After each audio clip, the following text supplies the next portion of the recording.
Quiero ver que está grabando. Hi. We're making a video today, JJ and I. We finished up our wiring in the house, and the title of this video is, Should I Wire My Own House?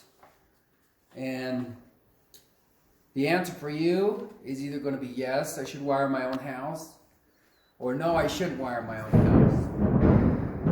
And it's going to be a little bit creepy because there's a lightning storm outside, and so if you hear some loud crashes, that's what that's from. We've taken the panel cover off so you can look at how the breakers came out. We'll go through the panel, we're going to walk the job, and I'm going to discuss my journey, why I made the decision to wire my own house, why it worked for me. And you can compare your life situation to my life situation and see if it's going to be worth it for you, because maybe the answer is no, it's not worth it for me to wire my own house.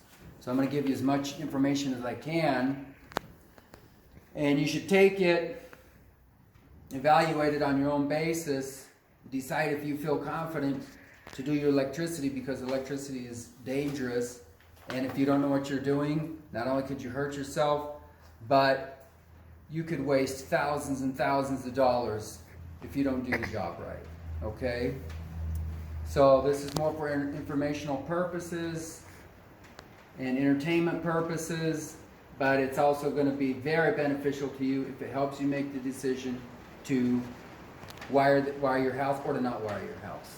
So let me see the camera, and we're gonna give you a. That's JJ. That's my cameraman. He helped me wire a lot of this. We're gonna walk this job with you, on just making sure the camera's still going, and we're gonna discuss. Okay. So let's walk over here where this whole journey started. And this is what we're doing is an addition here. Okay. So, one dark stormy day in the middle of July 2016, it was like this outside, lightning, thunder, blah, blah, blah. You probably already heard the thunder. And there was a tree over there. It was on my neighbor's. I don't know if you can see it through here, but what happened is when I first bought this house, you see this house that I'm hiding this house behind a brand new house. So the tree that I'm talking about, I had called the utility company and I said, hey, there's a tree that's hanging over the power lines, my power line, and once that tree falls, it's going to knock the power off my house. They came out, looked at it, you're fine, and nothing going to happen. We ain't going to do nothing about that.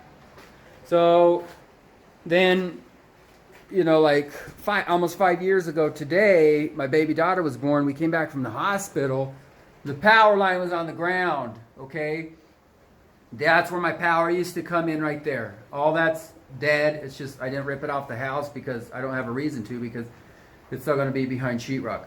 So I get home, my power line's on the ground, and I call the power company and I said, hey, remember that tree you guys never came and cut down? Well, now it's knocked the power off my house, and I got no power in my house. So they came by, the two linemen that came out, they were really cool. They weren't the idiots that came out and said, no, we're not going to do it. These were different guys, and they hooked me right back up, just temporarily. And they said, yeah, you probably need to change out your service. Okay, so change out my service. So this here, so this here was my new service at that time. And we had it where it was the overhead service, right? So it went up through the roof and came down through the 2-inch conduit, came into here. And so luckily I had made acquaintance with an electrician at the time. I was teaching school, and I found out from his daughter that he was an electrician, and this is a really small town, and so I thought, it's going to pay to get to know this guy. And it did. So he came out, and we put this on, okay, and I've taken the panel off because I've taken the cover off because I'm going to go through this with you. But this was my main panel at that time. And I told him, I said, later, the plan is that I want to put an addition back here. So can you make it so that later I can convert this into a sub panel? He said, oh yeah, I know exactly what you're talking about. So he came and wired this in for me, a couple hours, you know, just charged me minimal because he's a good guy. And at that time I was sitting there kind of over his shoulder, breathing down his throat, like, tell me about this, tell me about that, because I had already started to do my homework. I had already started to sit down for hours and hours a day. And they used to make it's a book. You open a book and it's on paper and you read. They don't do that anymore. It's all on videos. So I had been studying my electrical books. Now, why was it important for me to learn electricity? Well, my first house that I bought, this was back in 2006, it's just a piece of garbage. I just wanted to get in the cheapest house, get in the housing market. So I bought the house. I had $15,000 saved up. And I thought this would be great to get started on the improvements. Well, I didn't know what I was doing as far as electricity. I had no idea. I was just your regular homeowner that doesn't even know how to change a plug. And so I said, I need you to wire in a bathroom for me. And they came out, okay, they put their little booties on. They were the company was named Any Hour Electric or whatever, just this total con artist. They come with their white shirts on, all buttoned up, their collars with, you know, long sleeve white shirts, their little booties on. Oh, we care so much about your house, sir. We don't want to get any dirt in your house. Well, that's all fine and dandy, but when you charge me $200 an hour, that's more of a slap in the face, and that's more an insult to me than if you got a little bit of dirt on your feet in my house. But I had to go with them because I didn't know anybody else at the time. So I paid them $200 an hour, and they came and they wired in my new bathroom. Okay? Well, now I can do that in my sleep. All right? I'm not trying to brag. I'm just trying to tell you that if you want to do your house wiring, I'm recommending that you do your homework. You put the hours in. You put the nights in. You watch the videos. You subscribe to those channels where they have electrical installations. You learn it. You learn the code. If you're lucky like I am, then you get on with an electrician. I got my apprentice license now. That way they tell you're serious about it. You learn the language, so when you go to the supply store to ask for things, the salesmen don't look at you like you're a complete idiot and you're wasting their time. Because I've been there many times, and I got that feeling like I need to study up on this and find out what it is I'm asking for. So now, like I say, I just passed my electrical inspection, so I'm on cloud 9 right now. I got the okay to cover from the electrical inspector. I would print the paper out and show you on camera that I got it, but it's not in my inbox yet. Okay. So let's go through the panel. I'm going to take the camera from JJ and I'm going to discuss a few things. So, like I say, when we converted this into the sub panel, I made sure all my grounds and my neutrals were separate when I first started. And see that little, I'm not touching it, I'm way back, I'm about 5 feet back. See that little bar that runs from the neutral bus to the ground bus, it's just from bus to bus. You got to tie that together. I have to tie it together because what I did is after this was a sub panel, then I needed to get a separate grounding bar in, which is right there. That's my separate grounding bar. And the reason I needed to get that separate grounding bar in, you see all those little AFCI breakers, arc fault circuit interrupter breakers. You see all those little pigtails? Well, I wasn't going to try to stretch those because all my neutrals were on this side, okay? All my neutrals were on this side.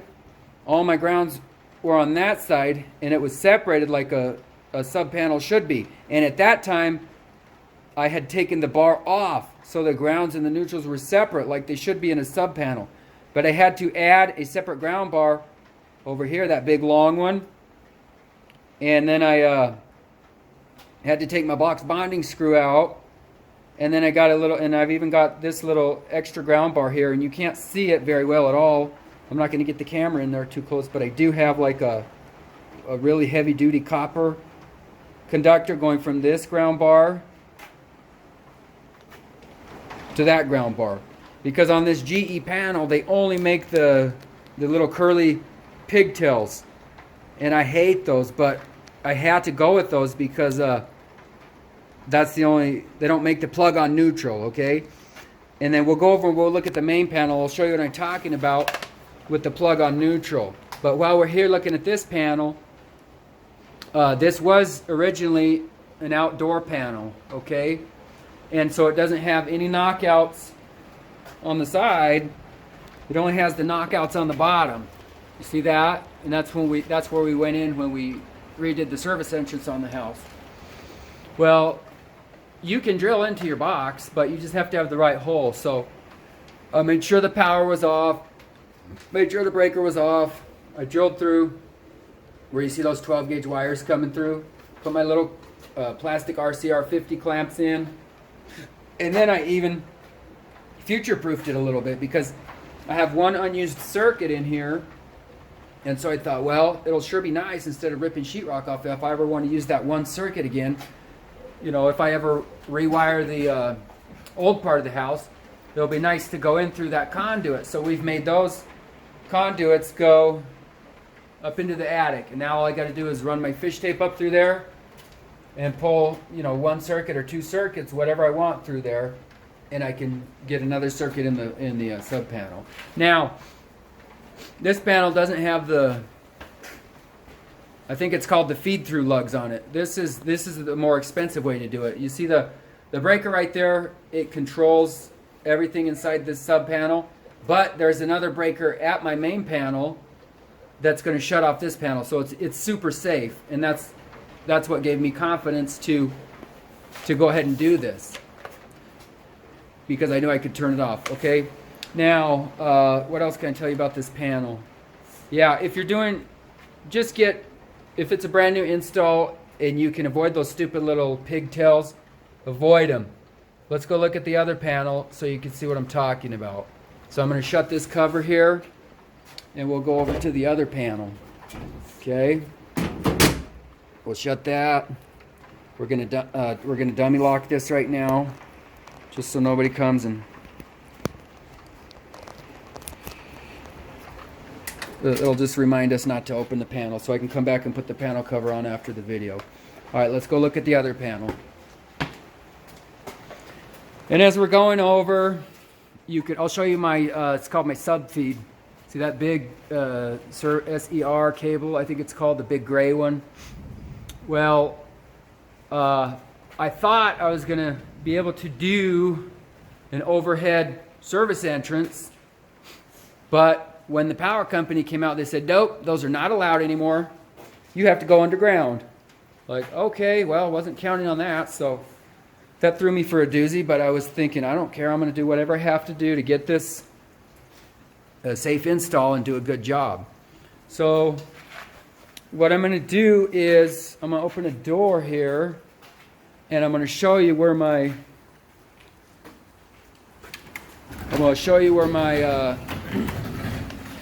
power comes in from the street. And we're getting walloped out there right here in Colorado.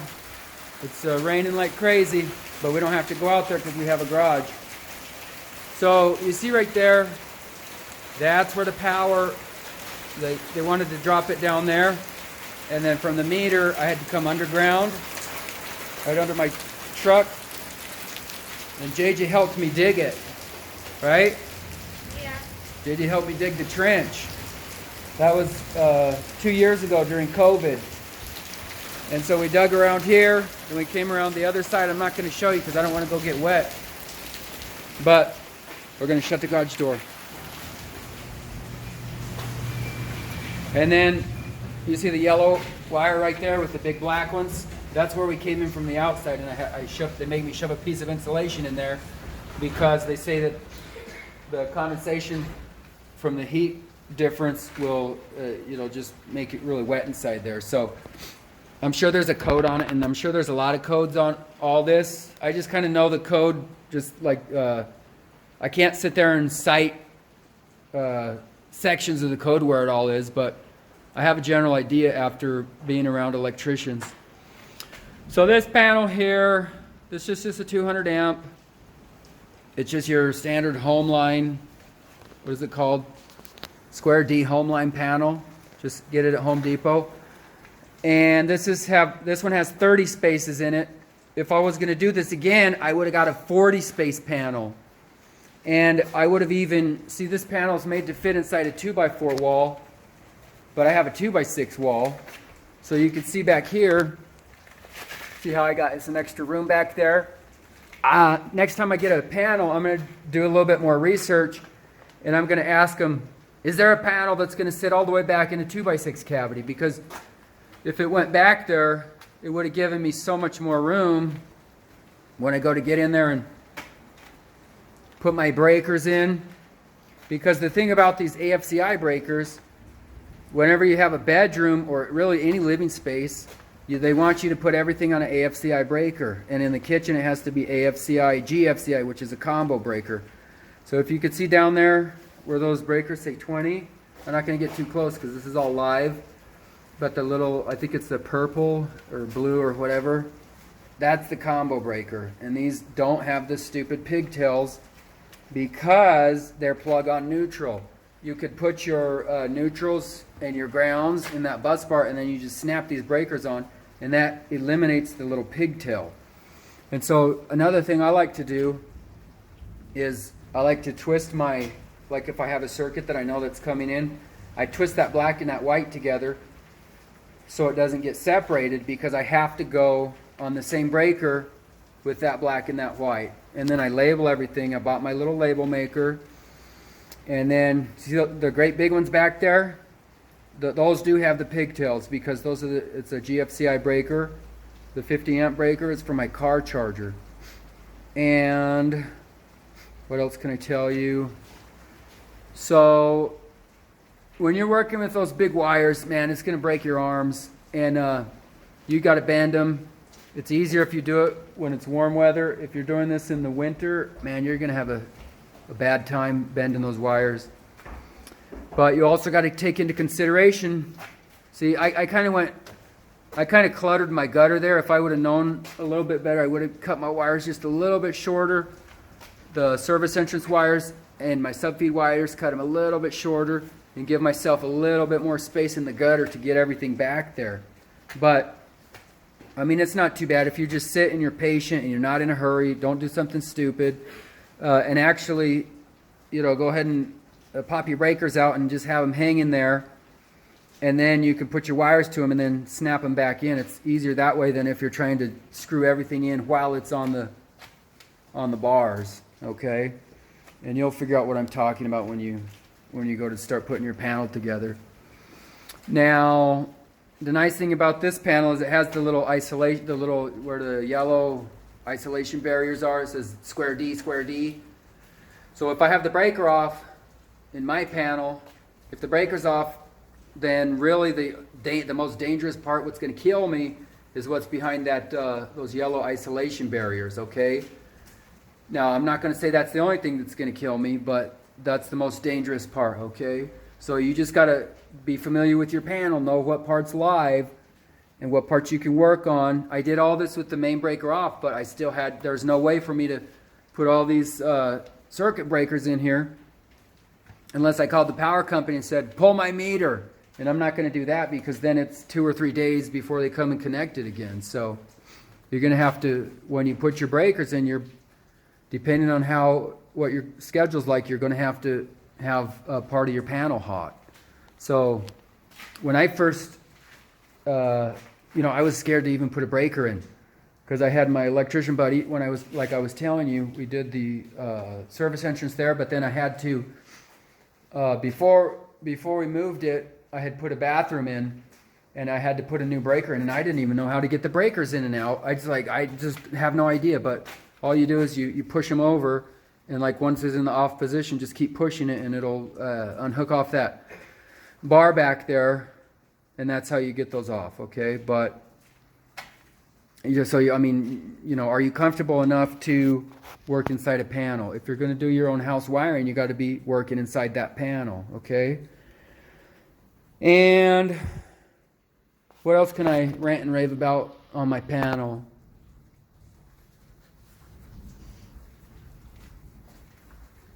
just remember that, you know, I mean, like in your main panel right here, this is the first point that it comes into the building. You don't have to have your grounds and your neutrals separated, but in your sub panel, you need your grounds and your neutrals separated. Okay? And the hello stage. And when I dropped down in here, see, at first I was like, I don't know how I'm going to do this. Because I knew I had to, if I was going to come down through here, I was going to have to drill holes all the way up into the basement. I'm sorry, all the way up from the second floor down. And I was like, I don't want to hit the service entrance wire. I don't feel good about drilling those holes there. And I didn't really want to come in through the top with all my circuits either. So I was like, I'll do this. I'll come to the side. So I did. And they want me to staple my conductors within 12 inches of the panel. So I did. I was a little bit worried about, you see how I got the staples with the Romex where it's not flat? I couldn't really get it flat because the wire is so stiff, and I thought they were going to call me on that, but I didn't pound it in really tight and crush the wires, and that's another thing. You don't want to crush the wires with your staples. You want to leave a little bit of gap under their staples. The inspector's not going to like it if he sees those staples tight. So then, you know, when you come up in, again, just be stapled within 12 inches of your box. And like when you go through your holes, you could put 3 wires through a hole, but you don't want to put more than 3 wires. And this is just in my area in Colorado. It might be different where you're from, so get familiar with your area, okay? I ought to film them a JH. And let's do so with the garage door openers, it's on the garage door opener. At first I thought I had to put each garage door opener on a separate circuit, but my electrician buddy said, no, yeah, that's not necessary. He said they do need to be GFCI protected, and it needs to be where you can get to the GFCI. You don't want to put your GFCI outlet up there where somebody cannot get to it. So if either of those 2 garage door openers has a problem, then I can just reset the GFCI right here. Okay. So I got that figured out, and then like with my car chargers, this is going to be a car charger right here.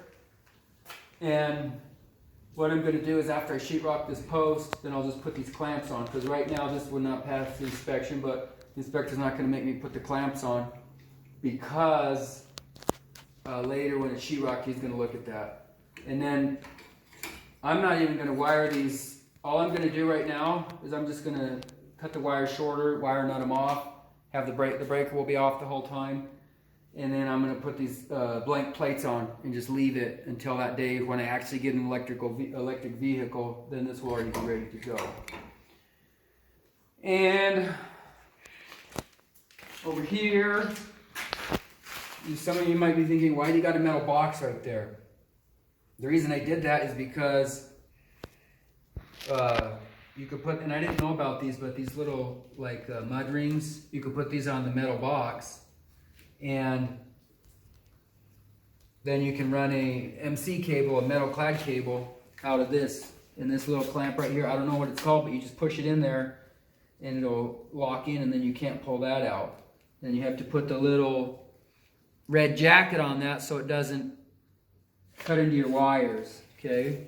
And you'll know what I'm talking about once you start messing with this MC stuff.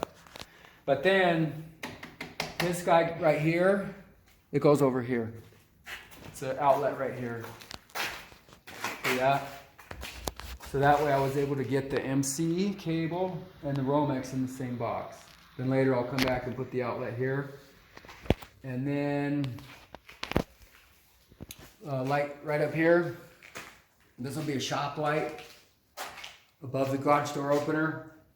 It's probably overkill with those garage door opener lights, but I want a lot of light because it's getting harder for me to see stuff.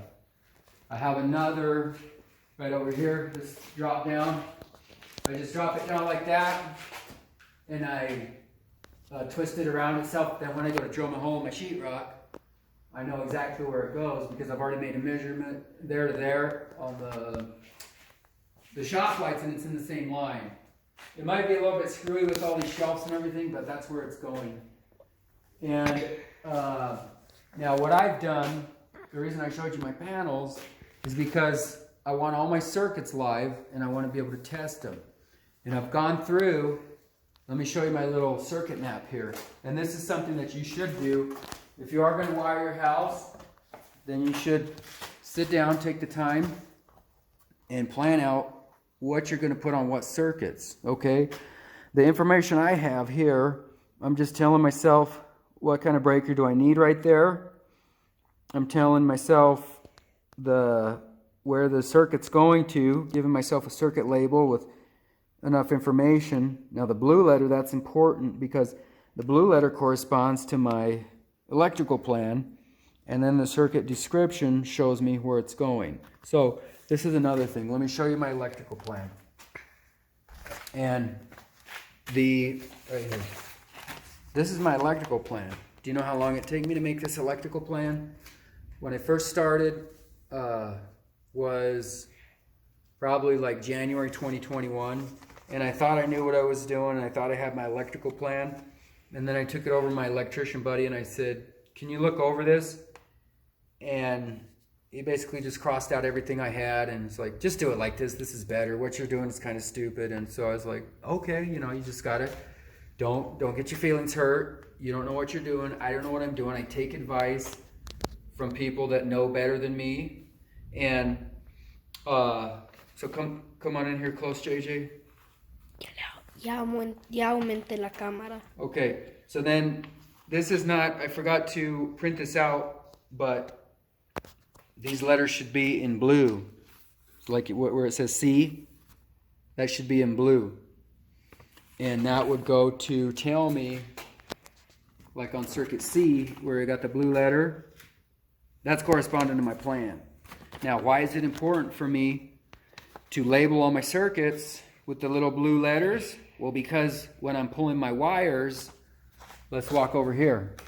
When I'm pulling my wires and putting my circuits together, you see, I put a U there, like that's my U circuit. And that way, all other things that I know are on U, like that one up there would be U, and that's the only thing there is on that circuit.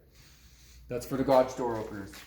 And my HR just says home run, and then I say 12-2, that's the wire that I know I'm using for my home run on this circuit, okay? And then like for my lighting, I go over here, and actually in this box, I'm doing two circuits. I got circuit 1, which has the switch M on it, okay? And then I have another, which is M1, that's a separate circuit. So when I put them together, I'm just basically keeping this box as two separate circuits, but it's in the same box. Now you're probably looking at this like, why did you use a metal box there? What's the purpose? Well, the only reason I did a metal box there is because I ran out of plastic 2-gang boxes, and I had a metal box left over, and I didn't want to go back to the store and get a refund, so I just slapped it in. Okay? Now, what else do I need to mention to you about this garage level? Oh, what I did also is, so I know how to do my 4-way switches, my 3-way switches, but I actually put my switches in and I hooked them up. So now I can turn the light on from different locations, because at the start you're going to need a 3-way switch, and then however many 4-way switches you put in between that. See that? This one's actually a 4-way switch. And then on the end, you need a 3-way switch. So I know that's not a good explanation, but you go through and you watch your videos on how to do a 3-way and a 4-way switch, and then it'll make sense what I just said. Okay? And also, when I do my rough-in, I like to wire my switches in the on position. So since I'm not putting a switch here, because it would be overkill for right now, I just put the Wago on. And then when I go to do my voltage test, it's already in the on position, so I don't have to get off a ladder and make sure that there's voltage going through there, okay?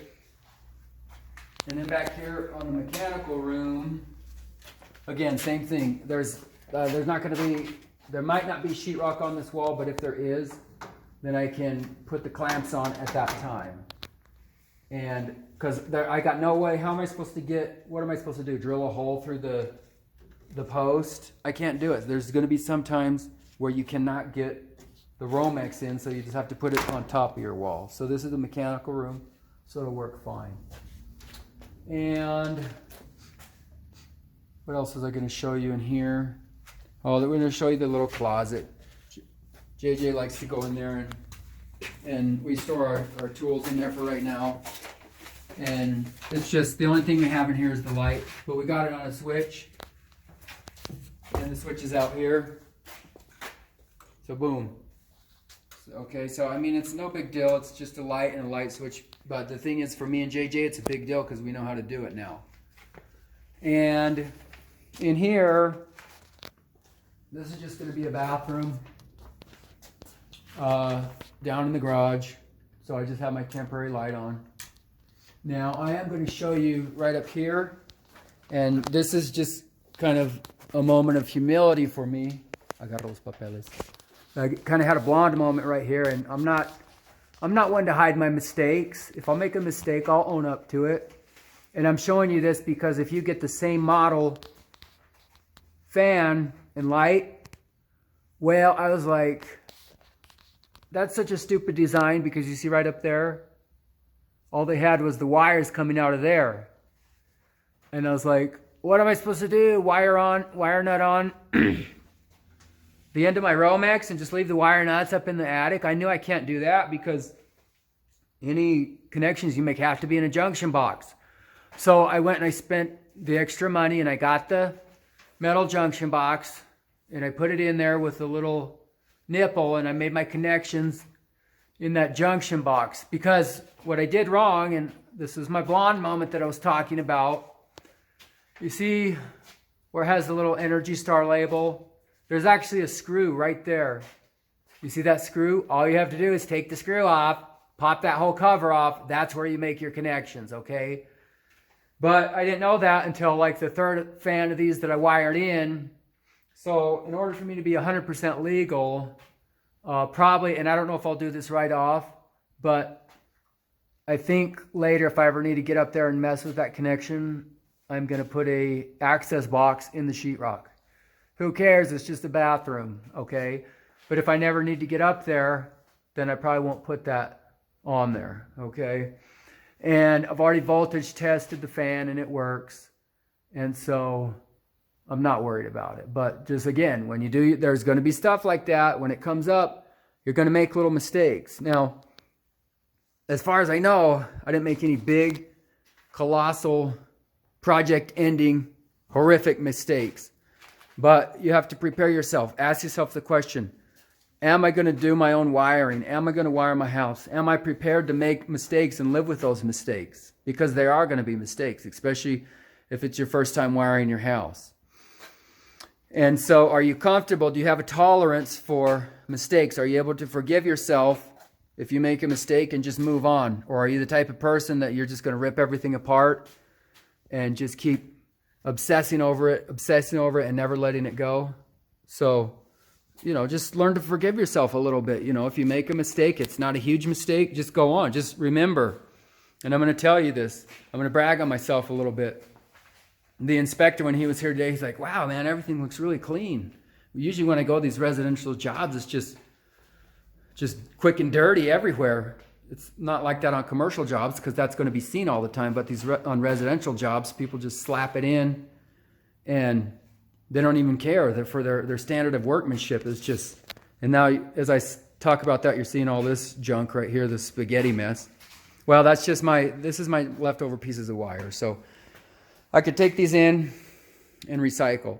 Now, on the leftover wire, do you know how much money you're looking at right there? Just the scraps, just what you're looking at. I bet you're looking at maybe $40 to $80. I can't use that wire anymore. It's too short.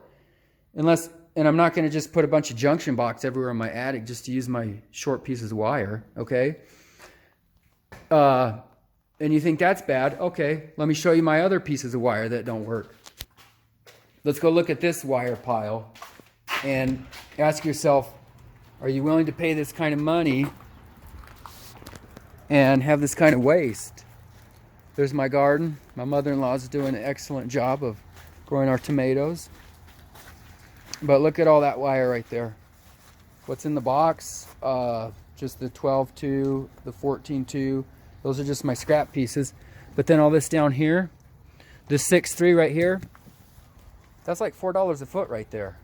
So you're probably looking at, I don't know, what, $60 to $100? Just that's going in the garbage.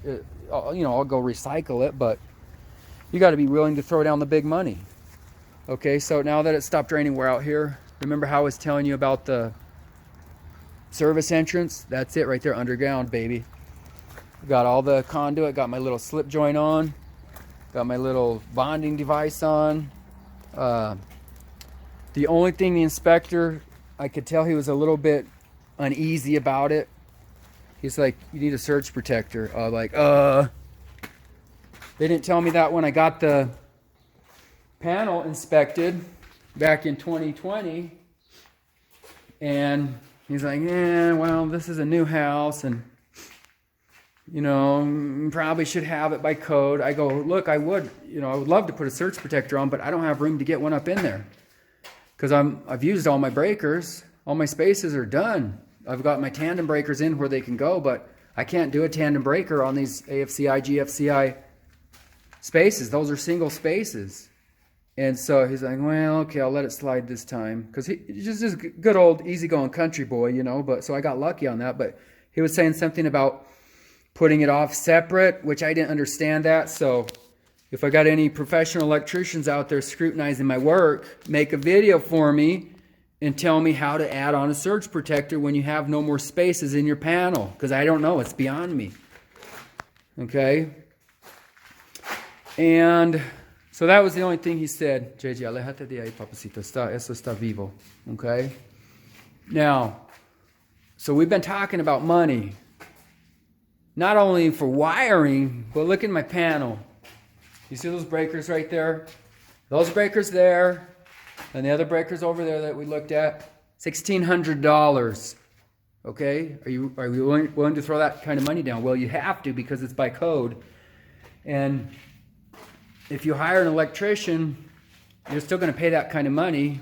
Now look, you might even save money by hiring an electrician because out of your time, how much time it's going to take you. How much time did it take me to wire this garage and the upper addition? Over a month, like every day working on it. But then also I did separate circuits here and there. I don't even know how long it's taken me. I don't keep track of that, and I never got a quote from my electrician buddy to wire the house, but he told me, he's like, oh, you're going to save a ton of money if you do it yourself. That wasn't I guess that was one of the considerations and why I made the decision to wire my own house. But really, what's paid off for me most has been the experience. Baja eso, al suelo. And now I know certain things, like when I go to run my wire through here, if I can't get it to staple onto this old metal siding, well, just do something and put wood there. Just put some screws in and put some staples in. You can put 2 wires under a staple, okay?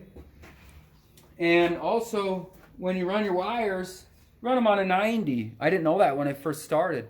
I did my attic circuit, and I was just pulling wires through there and running them as the crow flies, and it looks like garbage. I mean, it doesn't matter because it's all up in the attic, but if I would have done it again, I would have taken and I would have just run everything on a 90-degree angle.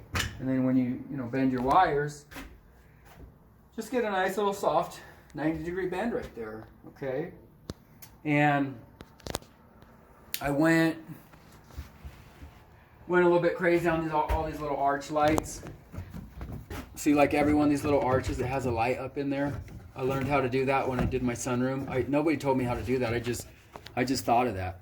So when you're going to do your wiring, and I'm not saying I'm an Einstein or a genius or like I'm discovering something that nobody else knows, but cuidado con la grada, JJ. No quiero que te caigas.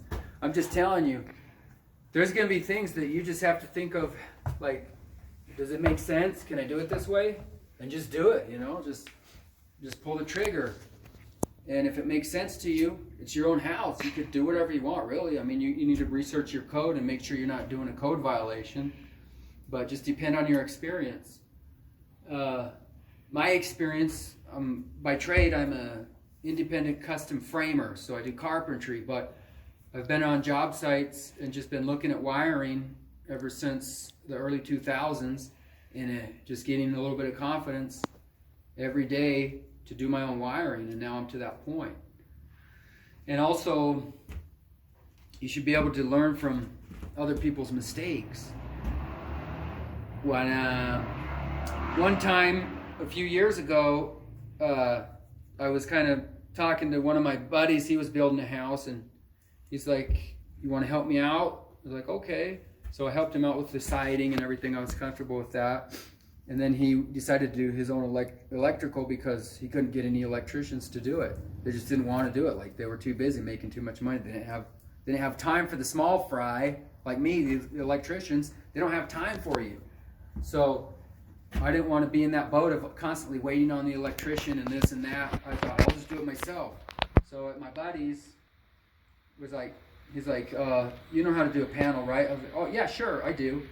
So I wired up his panel for him. I landed all his home runs and everything on the panel, and just really basic, like, easy stuff. But then I told him, I said, every circuit I've ran, I want to do a continuity test on it to make sure it works. I said, but I don't know how to do a continuity test on the light circuit. I don't know how to do that, because he was wiring his house. He was doing a back wiring where you take your power up into the light boxes and then you come back to the switches. And I didn't want to learn to do it that way because I knew that was the wrong way. And that's illegal here in Colorado. And so I go, I'm not going to try to run that through my mind and figure out how to do a continuity test. I said, all that's on you. And so when we went to, actually, as we were continuity testing the circuits that I had put on the panel, we found some that were not coming back, were not toning out. And it's like, oh, that's because this part is missing or whatever. Yeah, well, good thing we know that before the sheetrock goes on. And so we fixed those ones. They were just outlet circuits. That's easy. But on the lighting circuits, he was going to hook it up like, oh no, there's no electricity here. It's like, well, I tried to tell you to do a continuity test. I'm not guaranteeing that any of this is going to work. This is your house. You need to take the bull by the horns. You need to take the responsibility for it. So he manned up to it, and he's just like, well, what can we do now? And I said, well, just tie onto one of your circuits where it has light, where it has power. And so he did that. But that's just what I'm talking about. There's going to be mistakes. Now, I didn't make that mistake on my house because I continuity tested. You remember me showing you the little piece of paper with the voltage test? I went through and I voltage test every single circuit before one piece of sheetrock goes on in this house, because I want to know that it's working before I get putting sheetrock on. So, all right, let's keep walking. Let's see what we got here. So this is a stairway. You need, I just I'm going to have a fan and light there. And you got to have a switch, a three-way switch, one at the top, one at the bottom, just like I got right there. And something that I didn't know at first, which I know now, is this is this circuit G here. It's a 15 amp circuit. I had some extra 12-3 wire left over, and so I asked my electrician buddy, I go, can I use that on a 15 amp circuit? He's like, yeah, you can. It's just a waste of money, and it's thicker cable, but it's not going to be a problem, because if anything happens, the breaker's going to shut off before the insulation starts melting on that wire, so you're fine. You can't go the other way, though. You can't put a wire that's not suited for the breaker. I'm trying to explain this, but I can't. So you'll find out what I'm talking about. As long as it doesn't create a dangerous code violating situation, you can do it. Okay, that's basically what I'm trying to say with the wire sizes. So And then I'm doing little things like I'm putting a double outlet right there just because I can see us putting a bunch of phone chargers up here and like, oh, there's only 2 chargers, and people running the little outlet extenders with a bunch of cords here, and it's like, no, I'll just put another outlet there. So I didn't know how to wire those either, but it's just all it is just add an extra pigtail. And so now I have the 2 outlets right there, nothing fancy, but, and then on these switches, they're just old garbage switches. I just put them in so then when I put my sheetrock on and I can sheetrock over those. Because like, look here, and I want to show you this. This is going to be a 3-way switch. Right now, that's a little bit dangerous. See what happened right there, the electrical tape, because it's so hot right here. The electrical tape kind of moved back on itself. So right after this video, I'm going to come up and fix that so my kids don't get electrocuted. If it wasn't so hot, that never would have happened, but it's like literally probably 100 degrees up in this edition because we don't have the attic insulation yet, so the electrical tape's kind of melting off on some of those. But what I was saying is it's a 3-way switch, and you see that Wago right there? That's wiring the other 3-way switch in the on position. So then I just figured out on my own how to make the light go on and off, even if it's supposed to be a 3-way switch. And all I did is I just put my travelers together and I put them on one terminal. So you'll find out little things like that. I know I'm not going to take it apart and like do a video on what I just said, but you'll find out little things like that you'll just have to think your way through, and you'll just figure stuff out like that. You have to, you have to be committed to the times where nobody's answering their phone and they're not going to tell you and you can't find it on YouTube. Just either spend a little bit more time doing the research or just start experimenting. But you're the one that's in charge of your own safety too, so don't take that experimenting too far, okay? And what am I showing you here? My under cabinet lights. Same thing on my little stubbing out. Now these under cabinet lights, I had extra, these are 6-inch recessed lights, but I had extra 4-inch lights. So I'm just going to build them into my cabinets because I'm going to build my own cabinets anyway. Not going to be anything fancy, but it's going to be better than what we have right now.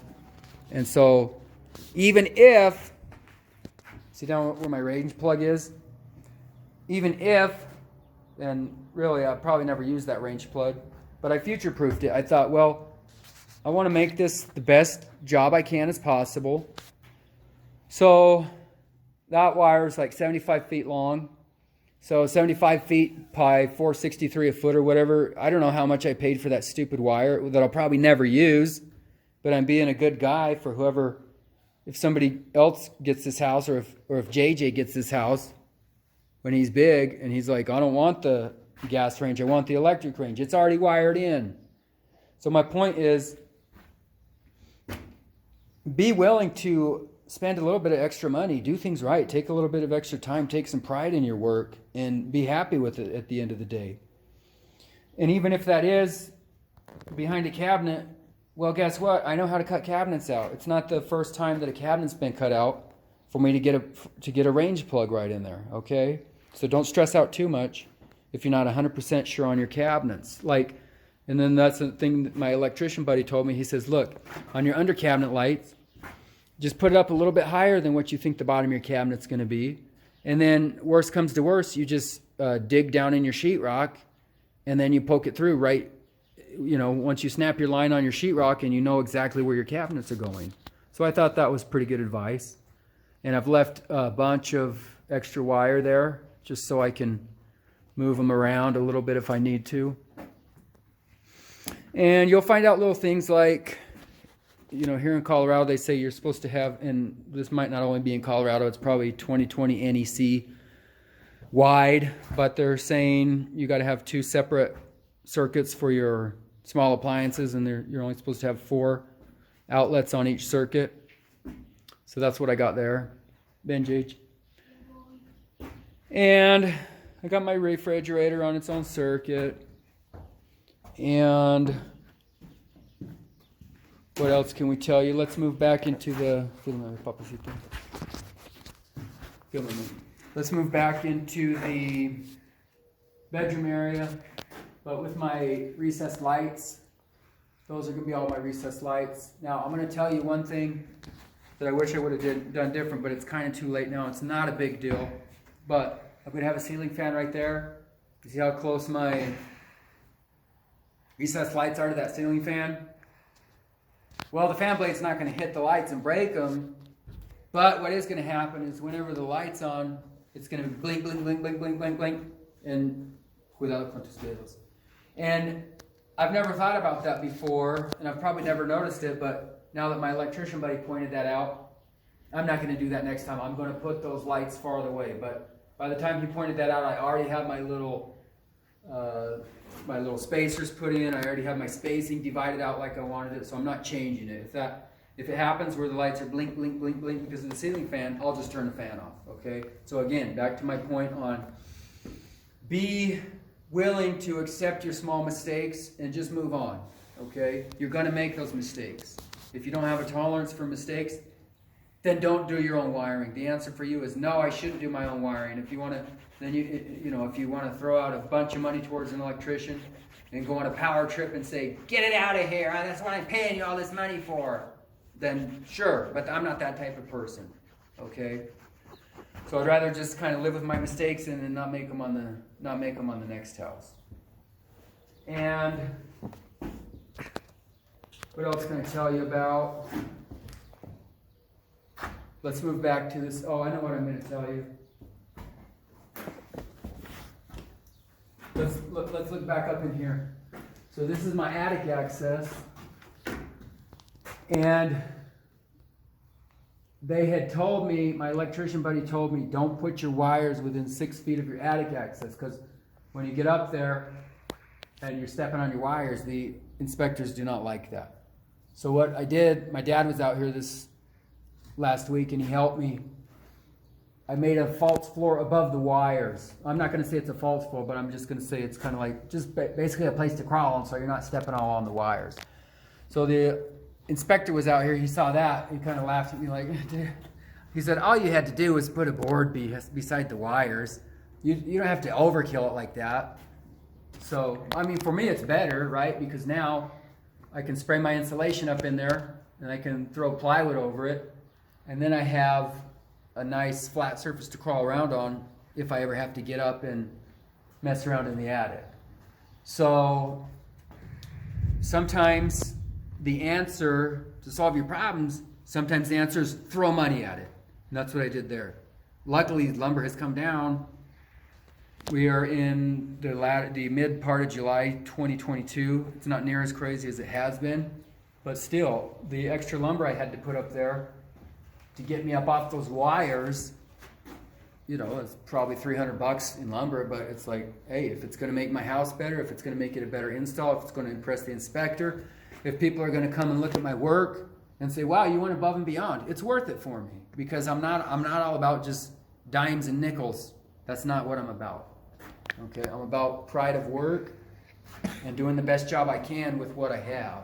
Okay, now there's way more fancy houses out there. This is just a basic poor man's house, but I want to do the best job that I have with what I have. So if that's your attitude, then you're probably thinking right now, yeah, I should do my own wiring. I have that same philosophy. Okay, let's look at your closet light here. Don't know if I'm supposed to, don't know if it's a requirement to have a closet light.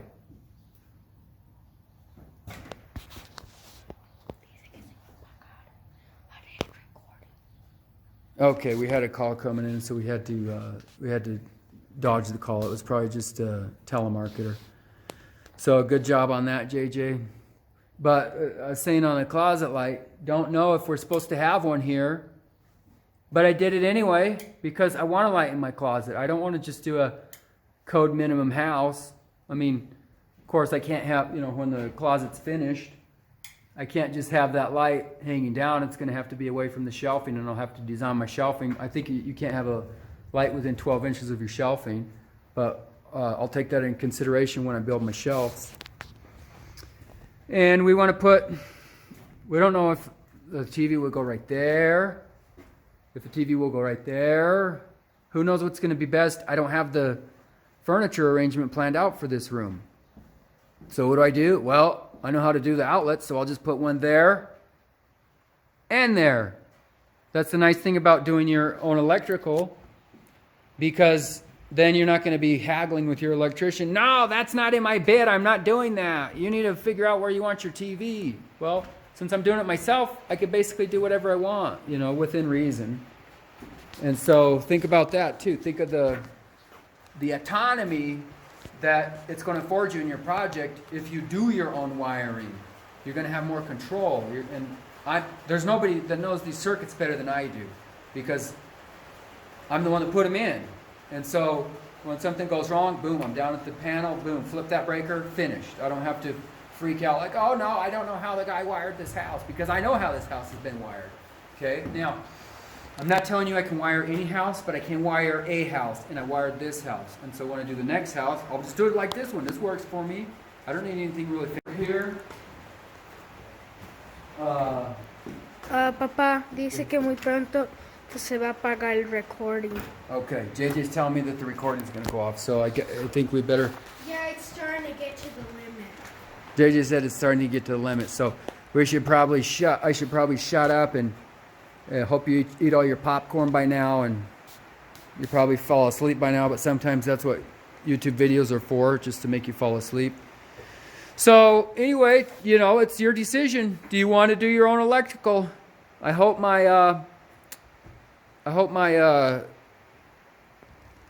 ranting and raving here has made you decide one way or the other whether you are going to do it or not going to do it. So anyway, that's all for now. I'm shutting the recording off. Go say bye on the camera, JJ. Bye. Until the next time.